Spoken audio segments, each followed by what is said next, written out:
Бяхме заедно на подготовка в Турция и освен основните състезатели, които имат, те имат и много дълга скамейка, а и аз съм изразявал и мнението си за Вили Вуцов, че той, въпреки особеностите на характера му, е един човек, който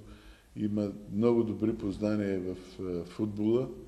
и намира начин да мобилизира и да накара неговите футболисти да играят така, както той иска. За съжаление, днеска на една учебна игра най-така опитният и стабилен футболист в отбраната Кирил Котев получи контузия в глезена, но утре ще разберем дали ще може да участва или не. Въпреки всичко, аз имам готови варианти, независимо кой се контузи, защото това е нещо нормално в един футболен отбор. Сечков, който беше така отстранен по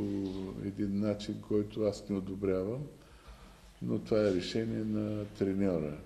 Когато му казах да дойде в съблекалната и наредих на домакина да му сложи екипа, дойде при мен разплакан и ми каза, че